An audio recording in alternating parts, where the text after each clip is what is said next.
our potential athlete Mhm.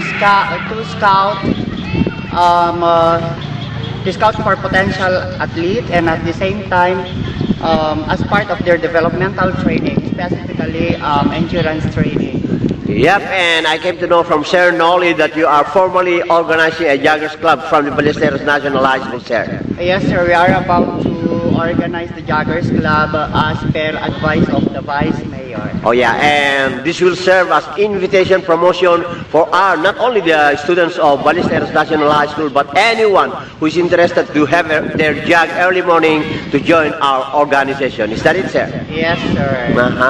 So there, makikita natin, Sir Mar, yung mga dami ng ating mga mga mag-aaral na nakikiparticipate na dito sa jogging activities na initiated and to be soon to be formalized by Ballesteros National High School, and we are trying to invite hindi lang yung mga nag-aaral, oh yeah, and it even includes different agencies soon.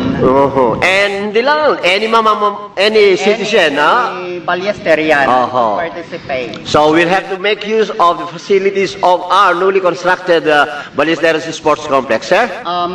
Soon it will not be only jogging. We shall also have the Zumba. Yeah. So, ito mga mag-aaral natin lahat yan sa Ballesteros National. Yep, and it's a very nice thing to be noticing, at napakaganda ay makikita natin, Sir Mar, na nag-enjoy yung mga mag-aaral natin, and the benefits of having these athletic activities will have to, give some impetus sa ating mga kabataan para to join in any athletic activities, and sooner or later we'll be having well-known athletes coming from the district of Ballesteros, and we have to thank the local government unit of Ballesteros for putting up this Ballesteros Sports Complex. I want to thank the first couple of Ballesteros for initiating this worthwhile activity. Okay, thank you so much for sparing me your time, Sir Mar, and we do hope I'll be joining. Pwede ba yung all days?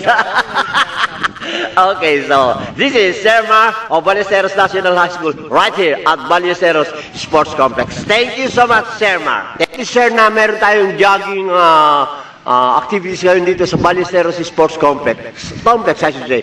This very beautiful Saturday morning, the 21st day of June 2014. And kindly tell us about this program initiated by Ballesteros National High School. We have here Sir Nolly Viloria. Sir, good morning. Good morning, sir. Initially, this is a program of the athletics group of the Ballesteros National High School. But when the Vice Mayor noticed that we are here every Saturday since last year, he suggested that we organize a Joggers Club. And he is starting with the Ballesteros National High School.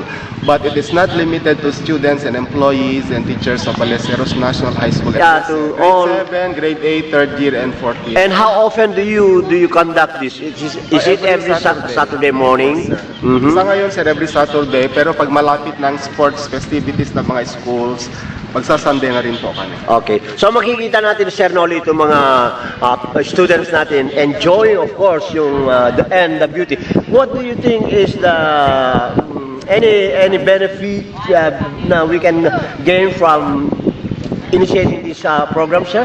Ayan, Sir, makikita. Okay, generally, go ahead. sir, jogging is healthy. I know. Okay. Aside from that, it prepares our athletes into the different sports competitions in the future. And do you require all students of Ballesteros National High School?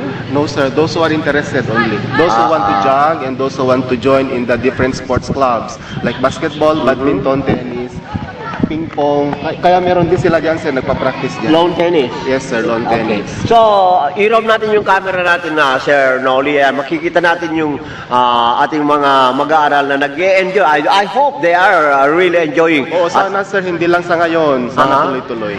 And have you really formalized yung organization ng ating Joggers Club mula sa Ballesteros National High School, sir? Yes, sir. Nag-announce na kami kahapon na yung mga interesadong sasali, they can start to join us in the Saturday jogging. And later, we will organize by electing officers of the Joggers Club. Nice.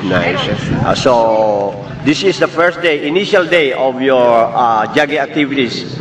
Ay, hindi, Sir, sir. or- Start kami noong June 7. June 7. Okay, so we do hope this organization will prosper and then it will be serve as an impetus to our mga kababayan to join the Joggers Club. And of course, to use the facilities of our newly constructed Ballesteros Sports Complex. And we have to thank the local government unit of Ballesteros for putting up a very presentable and a very enjoyable Ballesteros Sports Complex. Yes, Sir? sir. Thank you to the LGU. And sir, thank you. Sana matulungan nyo kami sa pagpopromote ng good health activities sa Ballesteros National. Yeah, and this is what I'm doing right now. I came to know about this, so I dropped by to catch you and have any detail that you can give about this Joggers Club being organized by the Ballesteros National High School. There you have Sir Noli Viloria of Ballesteros National High School, and I hope you the best of everything dito, and siguro maging 1,000 na ang ating mga members dito, okay? Yes, sir. Thank you, sir. Okay, thank you so much and have a nice day. Ito, makikita natin yung mga mag-aaral. Oh, natatakot sila makuna na. You are now exactly located dito sa Ballesteros Sports Complex. A very nice place and conducive for athletic activities. Okay? There you have them, a lot of them. This is CV Patrol, number 11 of DGCB, Tuguegarao City, giving you a live coverage from where the action is here at the Ballesteros Sports Complex, Ballesteros, Cagayan.